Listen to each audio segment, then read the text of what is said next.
15। তো জানুয়ারি মাসের 15 তারিখে এই যে $32 আর্নিং হয়েছে, এটি রেস্ট্রিক্টেড হয়ে যাবে বা এক্সপায়ার হয়ে যাবে, তার আগেই এটি আপনাকে সেট আপ করতে হবে।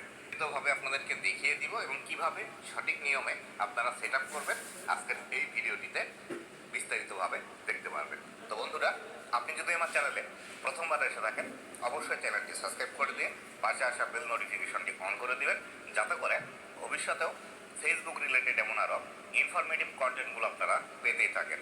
তো বন্ধুরা, চলুন দেখে নিই যে কীভাবে সঠিক নিয়মে আপনারা এটি সেট আপ করবেন। তো এটি করার জন্য সর্বপ্রথম আমরা এই যে সেট আপ লেখা আছে এই অপশনটিতে ক্লিক করে দিব। তো সেট আপ লেখা আছে এই অপশনটিতে আমি ক্লিক করে দিচ্ছি। এই অপশনটিতে ক্লিক করে দেওয়ার পর আপনাদের সামনে এরকম একটি ইন্টারফেস চলে আসবে। এই ভাইটি আগে থেকে ট্রাই করছিল বা ইনার পে আউট অ্যাকাউন্টটি আগে ট্রাই করে রেখেছিল বা ইনফরমেশনগুলো দিয়ে রেখেছিল, তার কারণে এরকম অবস্থানে আছে। তো আপনারা যদি আগে থেকে ট্রাই না করে থাকেন তাহলে এরকম অবস্থানে থাকবে না, বা এখানে যে বিষয়গুলো আছে এই বিষয়গুলো আপনারা দেখতে পাবেন না। আর এরকম যদি অপশন এসে থাকে তাহলে আমি ধরে নিতে পারি যে আপনি আগে এই বিষয়গুলো ট্রাই করেছিলেন, তার কারণে এরকম অবস্থানে আছে। তো এই অবস্থানে আসার পর আপনাকে এই যে নিচের দিকে নেক্সট অপশনে ক্লিক করে দিতে হবে। আর অবশ্যই আপনি যে দেশের নাগরিক অবশ্যই সেই দেশটি এখান থেকে সিলেক্ট করে রাখতে হবে। এখানে যদি আপনি বাংলাদেশি হয়ে থাকেন অবশ্যই আপনাকে এখান থেকে, আপনারা যারা প্রবাসে থাকেন বা কাজের সুবাদে আপনারা অন্য দেশে থাকেন, সেই ক্ষেত্রে আপনারা অনেক সময় ভুল করে কিন্তু আপনারা যে দেশে আছেন সেই দেশটি এখান থেকে সিলেক্ট করে দেন। এই কাজটি কখনোই করা যাবে না। আর যদি আপনি অলরেডি এটি সিলেক্ট করে দিয়ে থাকেন যে আপনি যে দেশে আসেন সেই দেশে আপনি কান্ট্রি হিসেবে সিলেক্ট করেছেন, কিন্তু আপনি সেই দেশের নাগরিক নয় বা আপনার সেখানে রেসিডেন্ট পারমিট নেই, সেই ক্ষেত্রে কিন্তু এটি আপনার রাখা যাবে না, কারণ পরবর্তীতে এটি ঝামেলা হবে এবং আপনি সেই দেশের টিন সার্টিফিকেট এবং ব্যাংক অ্যাকাউন্ট দিতে পারবেন না, যার কারণে আপনার পেমেন্টগুলো কিন্তু আসবে না। যদি আপনি অলরেডি এটি ভুল করে থাকেন তাহলে সেই ক্ষেত্রে আমার সাথে আপনি যোগাযোগ করতে পারেন। আমি সার্ভিস চার্জের বিনিময়ে এটি সমাধান করে দিয়ে থাকি। তো আমার সাথে যদি যোগাযোগ করতে চান, আপনি যদি আমার এই ভিডিওটি ইউটিউব থেকে দেখে থাকেন তাহলে এই ইউটিউব ভিডিওর ডেসক্রিপশন বক্সে আমার ফেসবুকের লিঙ্ক দেওয়া আছে। আপনি জাস্ট ফেসবুকে ক্লিক করবেন, পর আমরা এখান থেকে নেক্সট যে অপশনটি আছে নেক্সট এই অপশনটিতে আমরা ক্লিক করে দিব। তো নেক্সটে ক্লিক করে দিলাম। নেক্সটে ক্লিক করে দেওয়ার পর আমাদের সামনে এইরকম একটি ইন্টারফেস আসবে। এই ইন্টারফেসের মধ্যেও আপনারা অনেক সময় ভুল করে থাকেন। দেখুন এইখানে individual sole proprietor single member লেখা আছে। এই বিষয়টি অনেক সময় আপনারা ভুল করে এই ইন্ডিভিজুয়ালের জায়গায় অন্য বিষয়গুলো দিয়ে থাকেন। Private corporation, government corporation, non profit, এই জাতীয় অন্য আরও যে বিষয়গুলো আছে সেগুলো কিন্তু আপনারা দিয়ে থাকেন। তো এটি ইন্ডিভিজুয়াল না থেকে অন্য কোনো কিছু থাকলেই এটি সমস্যা, আপনি পেমেন্ট পাবেন না বা আপনার ব্যাংক পর্যন্ত টাকা কিন্তু আসবে না।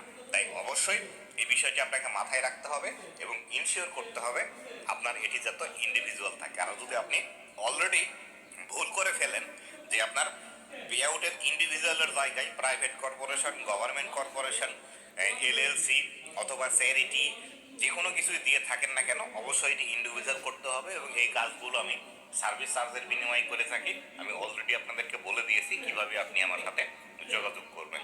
এই কাজগুলোরও কিন্তু চার্জ মোটামুটি অপশনে আসার পর যদি এটি ঠিক থাকে তাহলে আপনারা নিচের দিকে দেখতে পাচ্ছেন নেক্সট যে অপশনটি আছে নেক্সট অপশনে ক্লিক করে দিবেন। নেক্সট অপশনে ক্লিক করে দেওয়ার পর আপনাদের সামনে এরকম একটি ইন্টারফেস আসবে। এই ইন্টারফেসের মধ্যে এসে আপনারা অনেক সময় যে ভুল কাজটি করে ফেলেন সেটি হলো সর্বপ্রথমে এইখানে যে লিগ্যাল মিডিল নেম আছে এই মিডিল নেমের এই জায়গায় পসিবল এই ভিডিওগুলোর টাইটেল হলো কিভাবে আপনি বিজনেস টু ইন্ডিভিজুয়াল করবেন। এটি ইংলিশে লিখবেন how to individual pay out, how to change pay out business type business to individual. এটি হলো যে আপনার যেটা ইন্ডিভিজুয়াল করার। তো দেখুন আমি এখানে বেশি এক্সপার্ট না, আপনি করলে হয়তো আবারও ভুল হতে পারে, সেক্ষেত্রে আপনি আমার সাথে যোগাযোগ করে কাজগুলো করে নিতে পারেন। তো এখান থেকে এসে আমরা আমাদের যে প্রাইমারি অ্যাড্রেসটি আছে আমরা এখান থেকে প্রাইমারি অ্যাড্রেস দিয়ে দিব, এখান থেকে সিটি টাউন দিব, এরপরে কান্ট্রি এবং রিজিয়ন দিব। এই বিষয়টি নতুন এসেছে, এখানে কান্ট্রি রিজিয়নের পরিবর্তে আরেকটি বিষয় ছিল, এটা পরিবর্তন করেছে। তারপর আমরা এখান থেকে পোস্ট কোড দিব, তারপর এখান থেকে আমরা ফোন নাম্বার দিব, তারপর আমরা এখান থেকে ইমেইল দিব, দেওয়ার পর নিচে এখান থেকে আমরা 3 নাম্বার দেব। 3 নাম্বার দেওয়ার পর আমরা নিচের দিকে চলে আসবো। আসার পর এখান থেকে আপনারা যে ভুল কাজটি করেন, এখানে ভ্যাট এবং জিএসটি রেজিস্ট্রেশন নাম্বার এই বিষয়টি দিয়ে দেন। এই বিষয়টি দেওয়ার প্রয়োজন নেই। এই সমস্ত বিষয়গুলো ফুলফিল করার পর এখান থেকে বাই টিকেটিং দ্য বক্স লেখা আছে, এখানে যে টিক মার্ক করার অপশন আছে, এখানে টিক মার্ক করলে এই যে নেক্সট বাটনটি আছে, এই নেক্সট বাটনটি ভিজিবল হবে। এই নেক্সট বাটনে ক্লিক করলে আপনারা পরবর্তী অপশনের মধ্যে চলে যেতে পারবেন। তো আমি এই সম্পূর্ণ বিষয়গুলো কমপ্লিট করে নিচ্ছি। আর আপনারা অনেক সময় যে ভুল কাজটি করেন, আপনারা যখন এখানে প্রাইমারি অ্যাড্রেস লিখতে যান, কোন অ্যাড্রেসটি লিখবেন এই বিষয়টি আপনারা অনেক সময় গুলিয়ে ফেলেন। তো আপনাদেরকে বলে দিচ্ছি, এখানে যে বিষয়টি আপনারা লিখবেন সেটি হলো আপনার জাস্ট গ্রামের নাম লিখবেন, এখানে পোস্ট অফিসের নাম লিখবেন, এই যে এইভাবে কোমা দিয়ে, তারপরে এখানে কোমা দিয়ে আপনারা লিখবেন আপনার থানার নাম।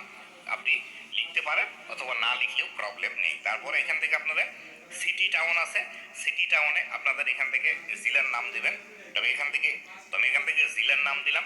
জেলার নাম দেওয়ার পর এইখান থেকে আপনাকে কান্ট্রি এবং রিজিয়ন লেখা আছে, এইখান থেকে আপনাকে এই যে ড্রপ ডাউন বাটন আছে, এই ড্রপ ডাউন বাটনে ক্লিক করে এইখান থেকে আপনাকে বিভাগটা সিলেক্ট করে দিতে হবে। তো এখান থেকে ময়মনসিংহের বিভাগ, যেহেতু ময়মনসিংহ, কিন্তু ময়মনসিংহ এখানে কিন্তু লেখা নেই, সেক্ষেত্রে আমরা এখান থেকে ঢাকা বিভাগ দিয়ে দিব, কারণ আগে যেখানে ময়মনসিংহ বিভাগটি কিন্তু ঢাকার অন্তর্গত ছিল, সেই ক্ষেত্রে আমরা এখান থেকে ঢাকা বিভাগ দিয়ে দিব। তো ঢাকা বিভাগ দেওয়ার পর এখান থেকে আমাদের পোস্ট কোড দিতে হবে। তো তারপরে আমরা ফোন নাম্বার, ইমেল এবং টিন নাম্বার দিব। এগুলো আপনাদেরকে দেখাবো না, কারণ এগুলো দেখালে ভিডিওতে প্রবলেম আসে, এগুলো পার্সোনাল এবং সেন্সিটিভ ইনফরমেশন। তো সমস্ত বিষয়গুলো ফিল আপ করার পর আমরা নেক্সট অপশনে ক্লিক করলাম। নেক্সট অপশনে ক্লিক করার পর আমাদের এরকম একটি ইন্টারফেস আসবে।